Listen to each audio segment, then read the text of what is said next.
Hello guys! Welcome back to our mini vlogs. For today's video, gagawa tayo ng yema. Ang una nating gagawin ay initin muna natin yung kawali. At saka, i-melt natin yung butter. Salted butter nga pala yung ginamit ko para mabalance ang flavor. Pwede naman margarine kasi maalat na naman yun. Nung na-melt na yung butter, syempre ilagay na natin yung condensed milk. Alam nyo ba guys, nung high school pa lang ako, nagbebenta ko ng mga yema balls. Binibenta ko yan sa mga kaklase ko. At yung mama ko nga pala yung nagluluto ng mga yema balls na pwede kong ibenta sa mga kaklase ko noon. Diba guys, high school pa lang, naging business-minded na talaga ako. Char! Balik na nga tayo sa niluluto ko guys. Itong condensed milk na nilagay ko ay 300 ml. At saka halu-haluin ko lang siya ng mabuti guys para ma-combine ang butter at saka yung condensed milk. Hanggang sa wala ka na makitang dilaw-dilaw. At magiging isang kulay na lang siya. Low heat lang pala ang gagamitin nating apoy para hindi masunog yung ilalim ng yema. Dali lang palang gumawa ng yema kasi 3 ingredients lang siya. Kailangan lang talaga na matyaga ka sa paghalo-halo. Para hindi tumikit ang yema natin sa kawali. Kapag halong-halo na siya, ilagay na natin yung egg yolk. Mga pala ang nagpapalambot sa ating yema balls. Yung kasi mabibili natin sa tindahan ay parang bato, matitigas na. Yung egg yolk kasi guys, yun talaga kasi ang sikretong malupit para lumambot yung yema balls.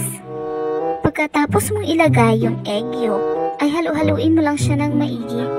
Madali kasi itong masunog at saka magbuo-buo kasi may egg yolk tayong nilagay.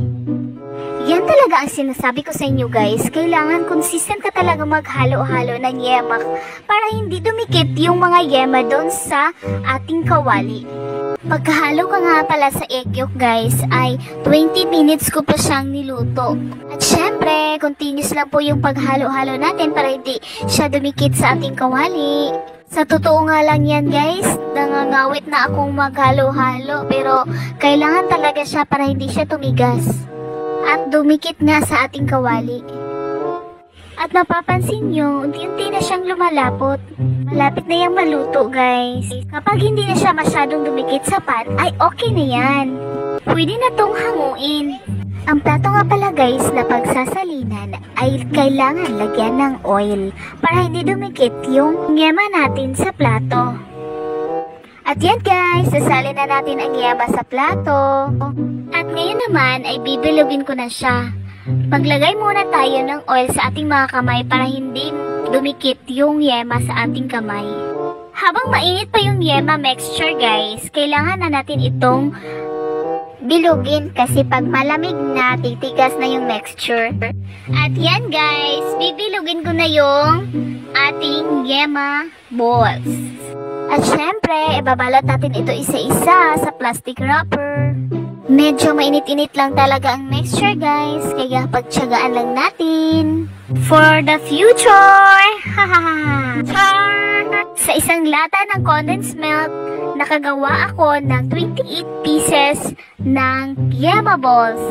Kaya iyan guys, subukan nyo na, pwede na tayong pangbenta. Salamat sa panonood!